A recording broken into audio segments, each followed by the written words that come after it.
All right. Well, hello everybody. Welcome to our webinar. Today we're going to talk about online ad strategies to boost your admissions process, brought to you by us, Higher Education Marketing.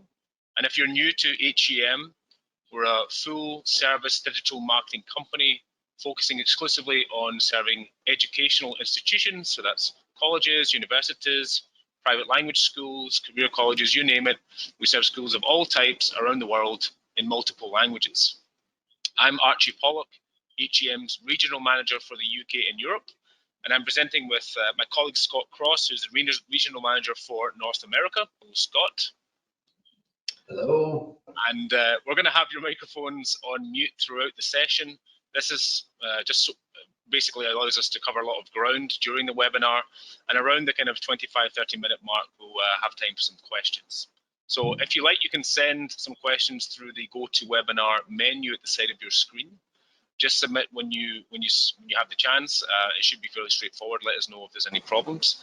And everyone who registered for the webinar, even if they weren't able to attend, will receive a recording of the presentation as well as the slide deck as well. So that should arrive via email in the next couple of days. But let's get going. Let's dive in.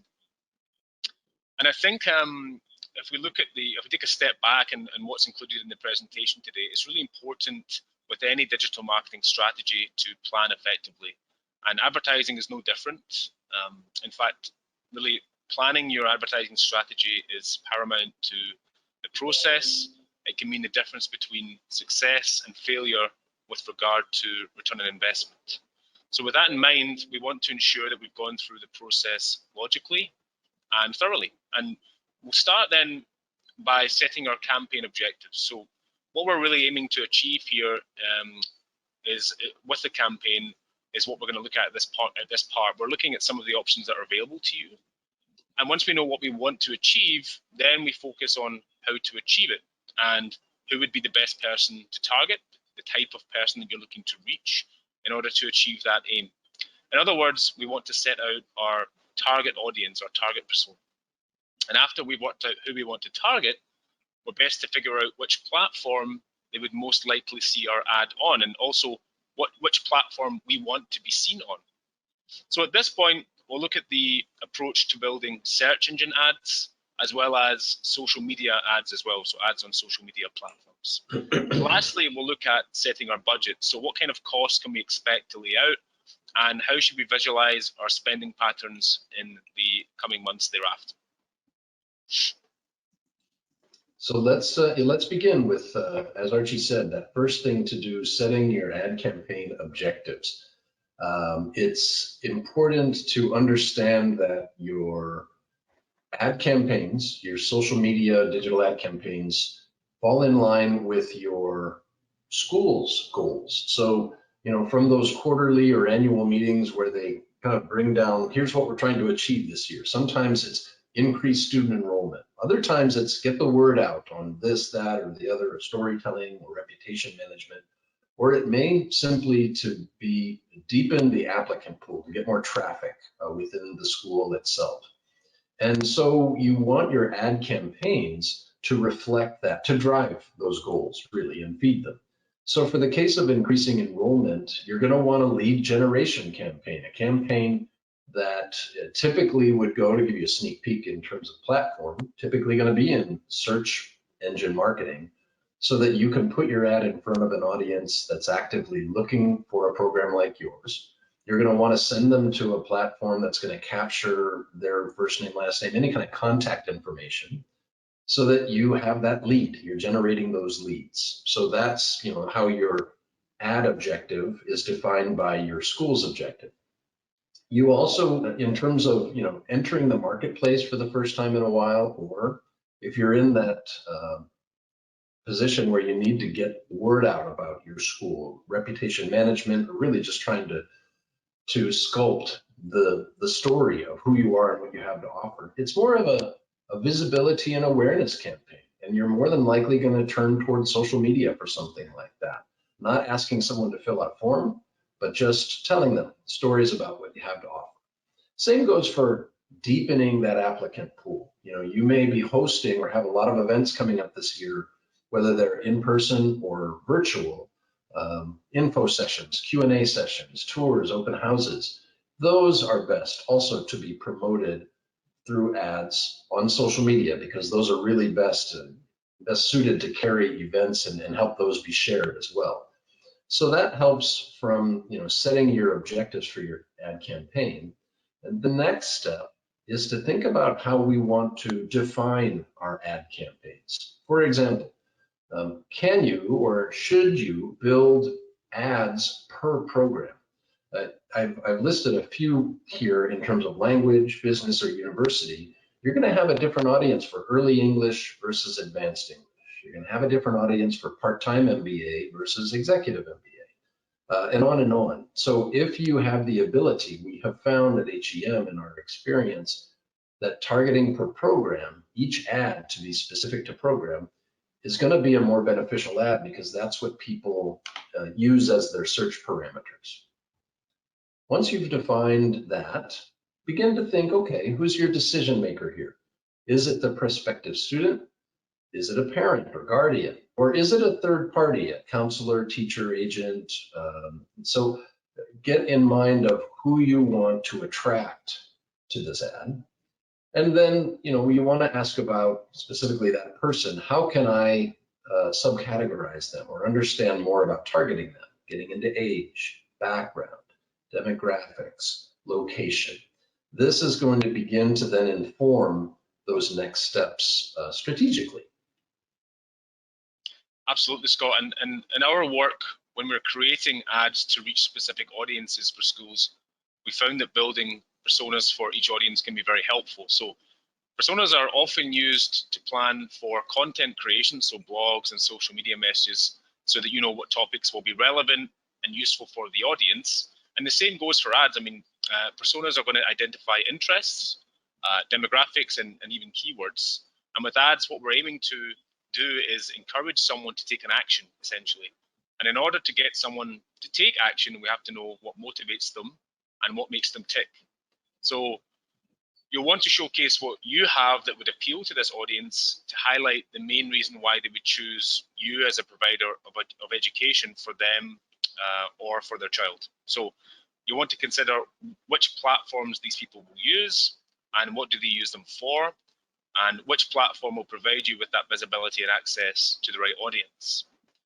So on this slide here, we want to highlight some of the key functions available through search engine advertising as well as social media advertising. And as you'll see there on the screen, both have some overlapping data points, such as the location, age, gender, mobile versus desktop selection. So no matter what you choose, you'll always have some kind of element, some similar elements available to you.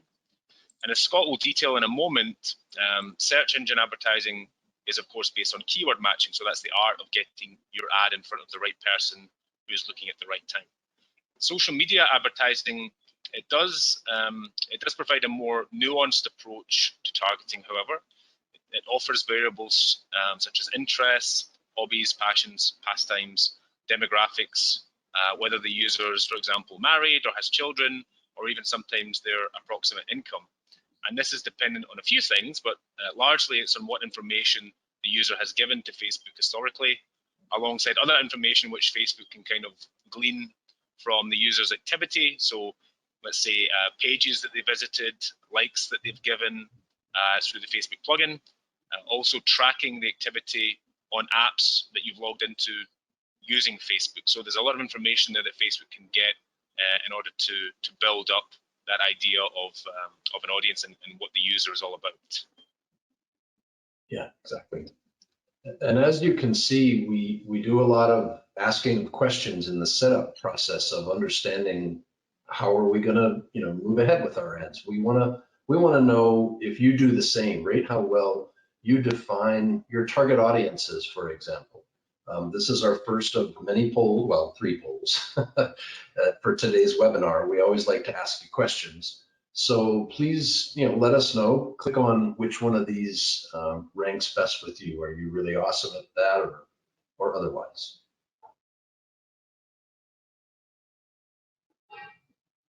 We have votes coming in. Thank you, thank you.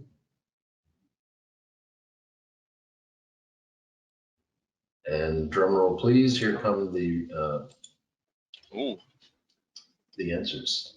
Yeah, a lot of room for improvement, and not a lot of awesome. Understandably, it's not easy, eh? absolutely. It's a fairly even split. Yeah. Yeah. Thank you. We appreciate that. It always helps us to see, what you have going on, and also for you to see, who else is in the audience and how you fare with them. All right, so it's time now to break down each of these platforms to understand which one of them is best for your ads based on the objectives we talked about. They each have their strengths and weaknesses, advantages and disadvantages. We're going to begin with advertising on search engines. And we advertise on search engines because 3 out of 4 people say that paid search ads make it easier for them to find the information they're looking for. In fact, the top 5 listings, including the ads that show just above the organic results of your search, the top 5 listings overall get a majority of the clicks, of the traffic from a search. And that's really important. And of course, it's no surprise that Google controls 92% of the search traffic worldwide. So in looking at a search, we're going to use Google as our prime, vehicle for an example. And the other reason there, not only do they really have the lion's share of the traffic, they have a lot of internal opportunities within its own platform. Beyond just the search, you could do location-focused searches. You can do searches in Google Shopping or Google My Business, which is especially helpful for smaller schools or schools that are really regionally focused or locally focused. And people even use search within the search bar within Google Maps. So you've got lots of different ways that people are using Google to search. So it's interesting because Google's most powerful weapon in this war, if you will, of digital advertising is the keyword. The keyword is really going to determine which searches will show your ad, because you want to bid on keywords so that your ad is visible when people type them in. At HEM, we begin by choosing core keywords that are the most crucial in defining and differentiating your program from others. And in this case, this is a good example because the fact that this school offers a doctorate program, become a doctor of podiatry, is differentiating in the marketplace. So that's one of their core keywords. And what we do from there is we then kind of build a tree of words that come out of doctorate or come out of doctor. And it's easy for you to do this as well. We recommend you don't just freeform this, but use these resources like SEMrush or Moz. Each of them have free tools, and they also have more advanced pay tools. But they're really useful to type in a word like that, and it'll then list other words or other search terms or search phrases that have been engaging in search related to that word lately. So they're not just words related, they're words that have been active in searches and driving traffic recently, which is super helpful. You can also target that by country. From there, we then begin to, on the right, just type out, not even in Google Ads, this is just from an Excel spreadsheet, just type, what do you think would be a good headline? What do you think would be a good subhead? How about the copy of that Google search ad? And it's all done based on the words we have from our keywords and our tree of keyword variants. So, it's important to really go through this exercise carefully because keywords really are such a powerful tool within Google. And within Google Ads, this gives you an idea of how you can really kind of attach these keywords or keyword phrases to your ad. You have a choice of, it's called match type, that second column here. The top one is with a broad match, right? So online English and training, it's basically going to find or place your ad in front of searches that are related to these topically. At the very bottom, you have phrase match, which really it's called CFA exam prep. And that in phrase match, it means that your ad may show in a search that's typed in as classes to prepare for CFA exam, because it's kind of capturing that same meaning of that phrase. And then the second one in line here, Agile Project Management, you're looking for an exact match. And in that case, you're just asking for those exact words. Those are the exact words you want to place your ad and searches there. So it's a way of taking your many, many, many keywords and being able to, put them to work within the setup of your Google ad. Now, it's clear there are other search engines, so we want to simply mention, Bing is an important player. It's got up to 6% of the search traffic, and it's really primarily in the US, and it's really primarily in the workplace, because 3 out of 4 office computers are PCs, and PCs are programmed to basically default to Bing as their search engine. No, people can change that if they want, but many don't. So Bing gets a lot of traffic and use from those folks. The other to consider, as many people, kind of think of China as a wonderful potential marketplace, and it sure is, but they don't have Bing, Google, or Facebook available there. So their version essentially of Google is Baidu, and that is a search engine and a bit of a social platform as well. It uses or holds 74% of China's share of the searches, and it's got a lot of the same variants of keyword and ad formats as Google does. The thing is, you need to have an approved agency to get this started, to get your ad placed. And it's also really helpful to have a Chinese website to be the destination when someone clicks on your ad. You want it to be registered within the country with a .cn so that it can be, really reliably visible when people click on your ad. And as we know, Archie, that with all of that to be done in Baidu, it costs a lot of money. Absolutely, yeah, it's something to consider. I think China absolutely is a potentially lucrative source market for many schools of many types, but it does come with the consideration that there will be a significant time and resource investment required in order to crack it. Yeah. Absolutely. Okay, so that's the search part done, I guess. And if we head back over to the social media advertising side, we'll talk about Facebook. So with Facebook, we're really talking about the second largest online advertising platform in the world. So it has what's called the Audience Network, which is similar to Google's Display Network, and it allows for third-party apps to show ads from, let's say, external suppliers and Facebook advertisers. And Facebook is getting close now to 3 billion monthly users worldwide. So it really does provide a huge source for the potential to have successful ad campaigns for your school. And if we break it down in further detail to discuss what are the main offers from this platform and what are the main pros and cons of using it. So if we look to the slide, we see there's a variety of ad formats which could be deployed to appear at different places in the user experience.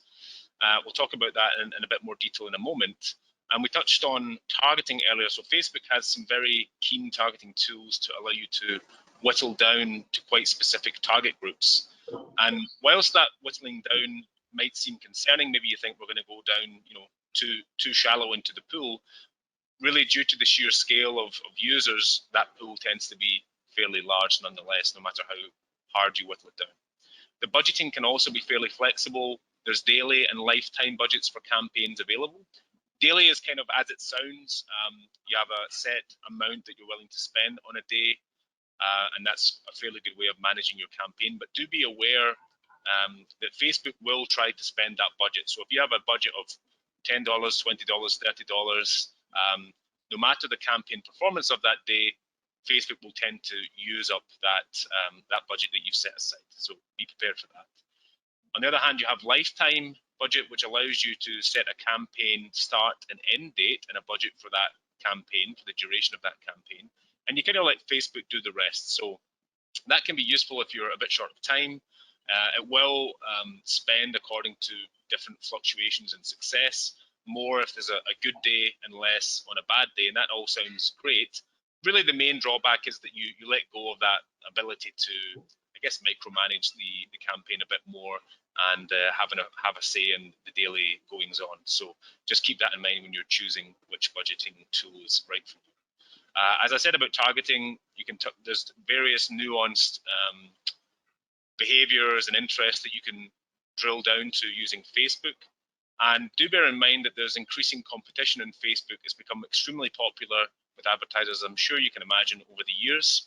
As a result, competition can be quite fierce. So depending on your school and the audience type, you should be really prepared to battle it out against some of your competitors and your peers for the visibility that you're after.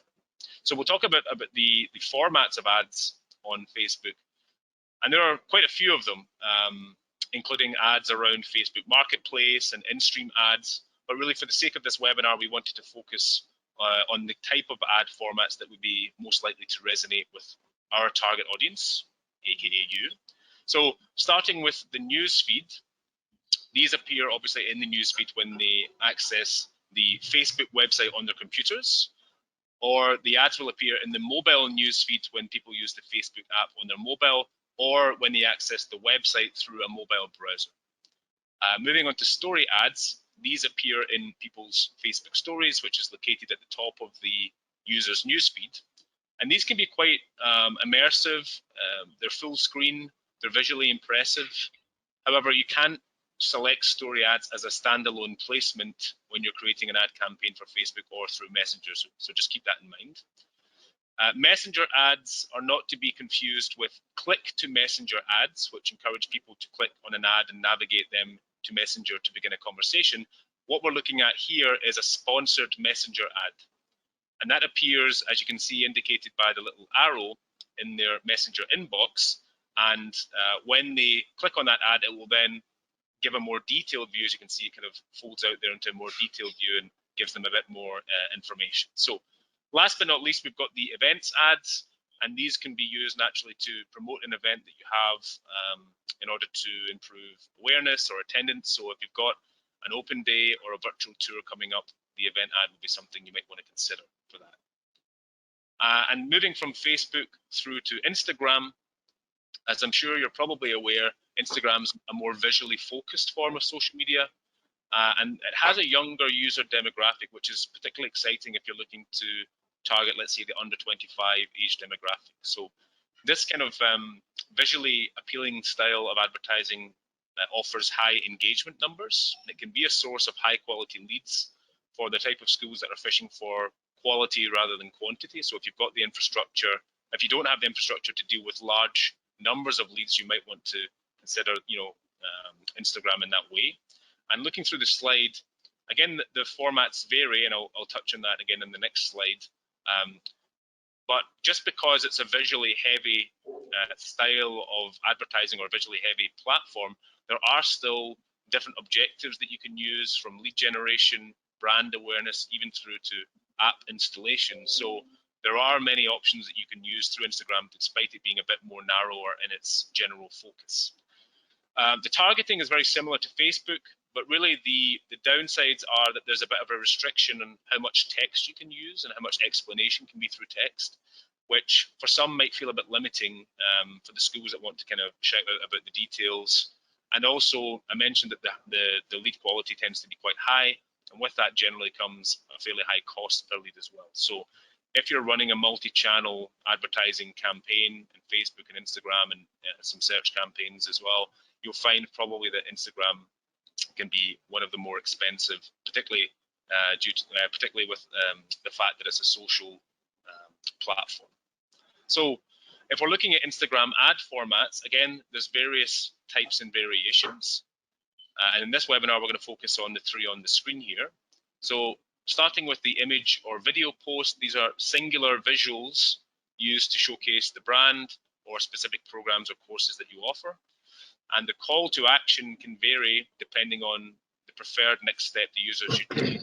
In this case, it's learn more on the left side of the screen.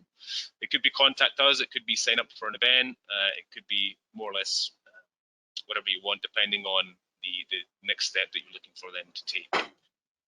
Next, we've got the slideshow carousel ads, and that features a series of images or videos that can appear in feed or in the stories. And you can share up to 10 images, and that's particularly useful if you're looking to display a collection of related products or to highlight slight nuances amongst similar courses that you offer. So in some cases, maybe a browser might be interested in a particular school faculty, but they might benefit from understanding some of the differences that you have between the different courses that you offer that are similarly themed. So it gives that extra flexibility.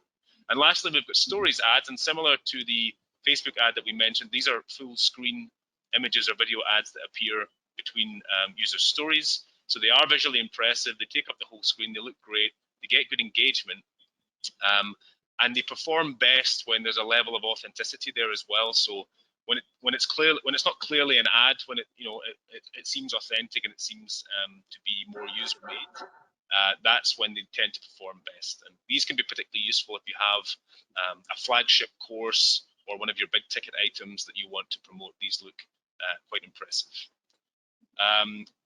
In terms of the social media ad targeting, here we've got an example. We've got this is from a beauty school. So let's say we can target by age, we can target by gender, the most likely language to be used. We can start to exclude things that would be less relevant to them. And looking at some of the groups or pages that they've interacted with on the platforms, we can start to target really quite an accurate demographic of the kind of people who would be interested in studying a beauty course at this example school. And one last thing about this, when we're talking about Facebook and Instagram, there's the opportunity to create lookalike audiences. And this is a targeting option to create from a source audience which is already interested in your school. So based on this source audience, your ad will then be shown to similar people with similar characteristics who obviously then will be likely to be interested in what you offer. And if you're considering using mobile advertising versus desktop advertising, if that's something that you're toying between, there's a couple of things to consider to help you make your mind up. So, for example, we have the mobile version that's in the middle of the slide here. It's a smaller one. As you can see, it's generally smaller. There's less space for text, but it is still there to get the attention of the user. And this is when people are more at the earlier research phase of their purchasing decision. Whereas the desktop ad, as you can see, is larger, it's more detailed, and it's designed to give people more information so that perhaps when they're further down the road in that purchasing decision, they have the information and the depth of information required to buy perhaps a big ticket item, such as a study course, via their desktop. So in order to understand what might be more relevant for you, and both can be relevant, and in an ideal world, you might want to do both, but if you look at the audience mobile overview report on your Google Analytics, you'll start to understand the mobile traffic versus the desktop traffic. And typically we see mobile traffic is around 50 to 60, sometimes 70% of the traffic. But as you can see here, if you go towards goal completion, so that's people filling in forms, making purchases, and so on, actually more people take these decisive actions when they're probably at home on their laptop and conducting that later research. So this is what I mean about which platform and which can typically, which platform can lead to decisions and which can lead to actual purchases and making decisions on these big ticket items. So yeah, and I like that. I like that. That's a great example of data driving your decision on how to advertise, where to advertise. That's it really takes the guesswork away a lot of the time and removes that worry of, am I doing the right thing? If a campaign doesn't start off spectacularly well, at least you know that you've based it on something tangible. And sometimes it takes a little while for ads to warm up. So, but basing it on analytics and basing it on data is always a sensible thing to do. Yeah. So go ahead and launch our second poll. Yeah. So in this case, the question is, do you choose your digital ad platform based on your ads objectives? So whatever you're trying to achieve from your advertisement, are you choosing the required digital ad platform to achieve that goal, in other words? So yes, not consistently, or no. Let's see, let's open that up. Yeah, we're just about there. I'm going to go ahead and close this poll because we got about all the votes in and then share the results. I love how you're all very honest. Not consistently is a good, like, I try, but it's not, yeah, it's difficult to do every single time. Yeah, I think that's one of the purposes of today's webinar is really to try and raise awareness that some of the platforms really do offer or have strong offerings for those that are looking to reach particular audiences or to reach certain objectives. So it's food for thought. We understand that. Okay, we understand also that we're nearly at the end of our time here. We have one last topic we want to cover, so stick with us if you can. And just a reminder, you'll get a recording of this. So if you have to bug out in 5 minutes, that's okay. But I think you'll want to stick around for this part because we're talking budget and we're talking about how to make, put an actual dollar figure to how much is this going to cost me? What do I need to spend on this? First, it helps to understand some generalities about social media advertising. So ads in social media typically deliver more engagement for less money, though LinkedIn tends to be the most expensive of all your options there. They measure their cost by cost per thousand, which is abbreviated as CPM, or cost per action. And what that allows you typically to do is define what action you want to measure. Is it the click of the ad? Is it capturing someone's contact information? So you get to kind of pick in the CPA or cost per action. And also, social media ads typically deliver more leads, but leads of a lower quality. They're not as serious. Whereas search engine advertising typically costs a little more because it delivers maybe fewer leads, but those of higher quality. So you might eventually end up with more actual contacts that are serious about talking about enrollment out of search engine advertising. So those are just some general rules there. One thing I want to share here is a bit of a, we're going to build a little bit of an equation, if you will, looking at some actual numbers. And on the right, we have the listing of cost per click for Facebook ads in the education sector, as well as cost per action. And we've discussed what that is. We also have the cost per click for Google search, as well as for Google Ads, display network. And the display network we haven't talked much about, and quickly I'll just mention, this is when Google puts your ads in a banner at the bottom or right margin of a news site or a blog or YouTube. And this is most effectively used in remarketing. That is, putting out ads to people who may have come to your website recently or may have clicked on your ad recently but not filled out the landing page form. So we want to retarget them again to see if they're interested a second time. Google Display is well used in this case. Okay, so it's important to make clear that we're going to use some really broad assumptions here. These are, very generally speaking, assigned to the education sector when we're talking about a click-through rate of 1% and a conversion rate of 5%. Again, you may have had different numbers come up in your recent ads. We totally get that because we see quite a range, but we needed to at least apply a number to this table so that we could come up with some numbers for you. But these are consistent as an average. Click-through rate meaning we've placed the ad and this is the number of people who have clicked on your ad. And the conversion rate is of those people who've clicked on your ad, they've filled out your form or converted, clicked submit to basically express interest there directly. And in this case, we're going to kind of go from the bottom up. Let's say you're targeting to gain 25 leads in a month, 25 conversions through Facebook ads. And through this math, these equations, that would require 500 clicks, which would require 50,000 people actually seeing your ad. And when you apply that to the math on the right, to the average cost per click, that comes up with a price tag of about a $530 media spend. And we're using US dollars in this example. All these amounts are USD. Now let's compare that to Google, trying to accomplish the same end with 25 leads. But notice the conversion rates, again, very broadly and generally in the education sector, 3%. The same with click-through rates. And that would require 825 clicks to accomplish 25 leads. And that would require 27,000 plus people seeing your ad, which would come to a price tag of a media spend about $1,400 for the month.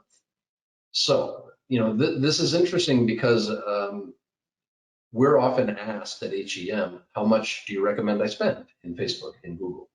We often use as a benchmark $500 a month for a social media ad and $1,000 a month for a search ad, just to allow you to budget so that you can understand, if I did this for 12 months out of the year, what would it cost our school? You may end up spending only $300 a month in social ads, or more or less than $1,400 a month in Google, but that's kind of your benchmark, 500 and 1,000 per month. And we know it's the biggest question in this whole topic.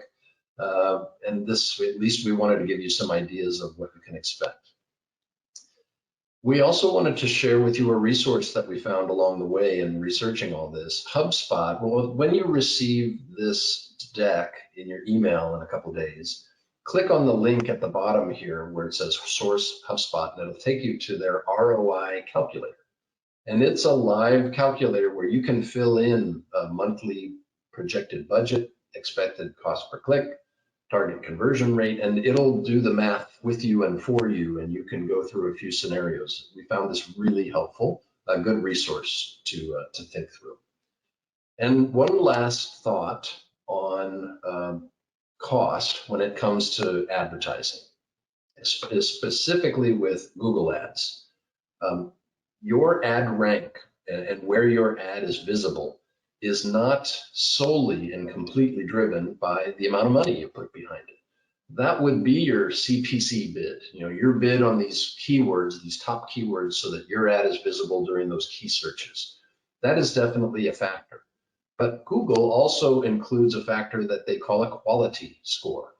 Your quality score is based on the relevant keywords in your ad, the number of people historically who are clicking on your ad, and also if they're going to a relevant landing page, again, with useful and keyword-rich information.